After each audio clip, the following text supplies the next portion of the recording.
9. Making people glad to do what you want. Back in 1915, America was aghast. For more than a year, the nations of Europe had been slaughtering one another on a scale never before dreamed of in all the bloody annals of mankind. Could peace be brought about? No one knew, but Woodrow Wilson was determined to try. He would send a personal representative, a peace emissary, to counsel with the warlords of Europe. William Jennings Bryan, Secretary of State Bryan, the peace advocate, longed to go. He saw a chance to perform a great service and make his name immortal. But Wilson appointed another man, his intimate friend and advisor, Colonel Edward M. House, and it was House's thorny task to break the unwelcome news to Bryan without giving him offense. Bryan was distinctly disappointed when he heard I was to go to Europe as the peace emissary, Colonel House records in his diary. He said he had planned to do this himself.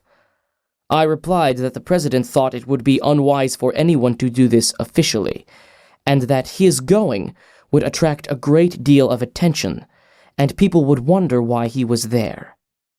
You see the intimation. House practically told Bryan that he was too important for the job, and Bryan was satisfied. Colonel House, adroit, experienced in the ways of the world, was following one of the important rules of human relations.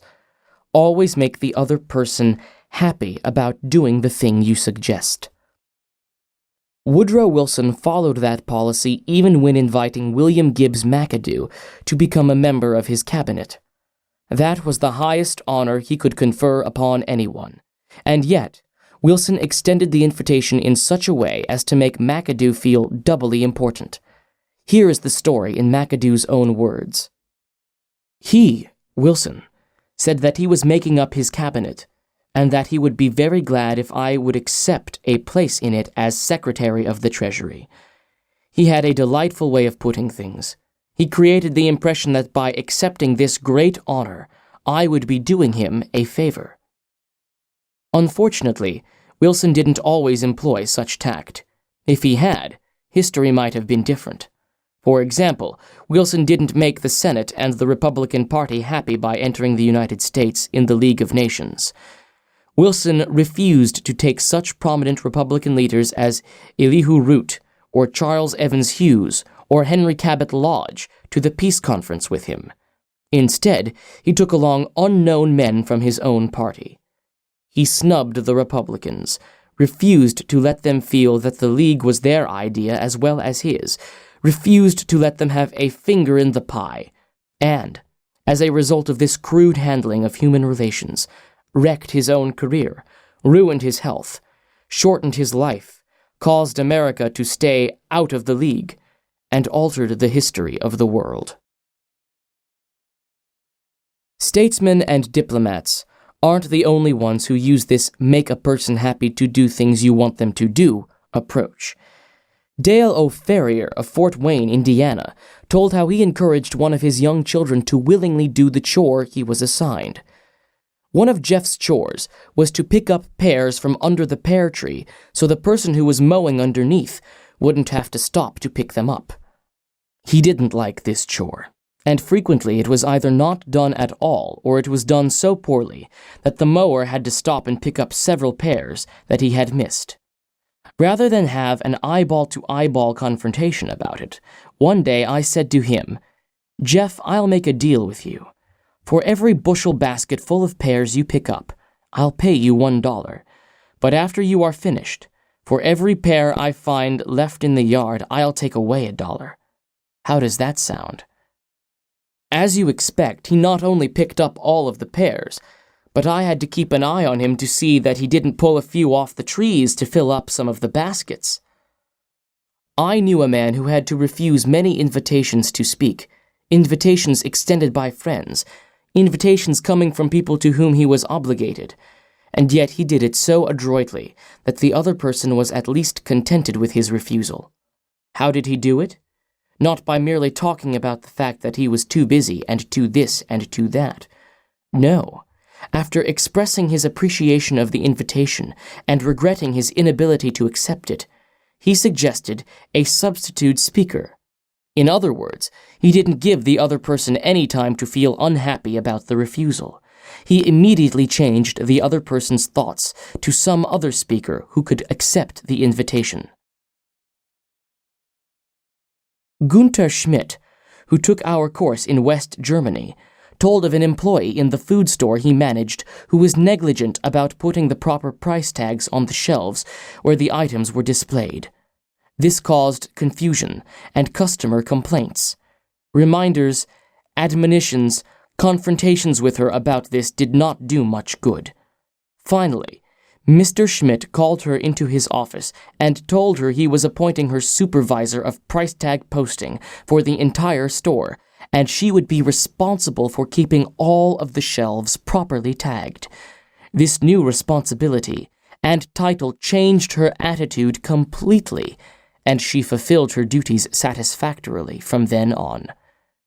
Childish? Perhaps. But that is what they said to Napoleon when he created the Legion of Honor and distributed 15,000 crosses to his soldiers and made 18 of his generals marshals of France and called his troops the Grand Army. Napoleon was criticized for giving toys to war-hardened veterans, and Napoleon replied, "Men are ruled by toys." This technique of giving titles and authority worked for Napoleon, and it will work for you. For example, a friend of mine, Mrs. Ernst Gent of Scarsdale, New York, was troubled by boys running across and destroying her lawn. She tried criticism. She tried coaxing. Neither worked. Then she tried giving the worst sinner in the gang a title and a feeling of authority. She made him her detective and put him in charge of keeping all trespassers off her lawn. That solved her problem. Her detective built a bonfire in the backyard, heated an iron red hot, and threatened to brand any boy who stepped on the lawn. The effective leader should keep the following guidelines in mind when it is necessary to change attitudes or behavior. 1. Be sincere. Do not promise anything that you cannot deliver. Forget about the benefits to yourself and concentrate on the benefits to the other person. 2. Know exactly what it is you want the other person to do. 3. Be empathetic. Ask yourself what it is the other person really wants. 4.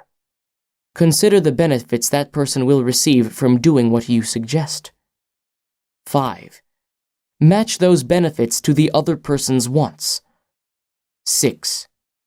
When you make your request, put it in a form that will convey to the other person the idea that he personally will benefit. We could give a curt order like this. "John, we have customers coming in tomorrow and I need the stockroom cleaned out. So sweep it out and put the stock in neat piles on the shelves and polish the counter." Or we could express the same idea by showing John the benefits he will get from doing the task. "John, we have a job that should be completed right away. If it is done now, we won't be faced with it later. I am bringing some customers in tomorrow to show our facilities. I would like to show them the stockroom, but it is in poor shape. If you could sweep it out, put the stock in neat piles on the shelves, and polish the counter, it would make us look efficient, and you will have done your part to provide a good company image."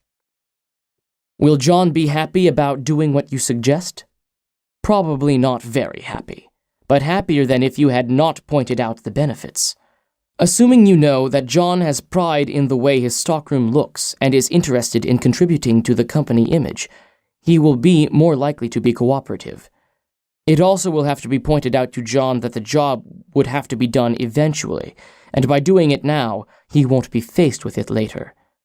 It is naive to believe you will always get a favorable reaction from other persons when you use these approaches, but the experiences of most people shows that you are more likely to change attitudes this way than by not using these principles. And if you increase your successes by even a mere 10%, you have become 10% more effective as a leader than you were before. And that is your benefit. People are more likely to do what you would like them to do when you use Principle 9. Make the other person happy about doing the thing you suggest. Audiobook. Recorded at Artist Studios 2006. Read by Adam Muskin.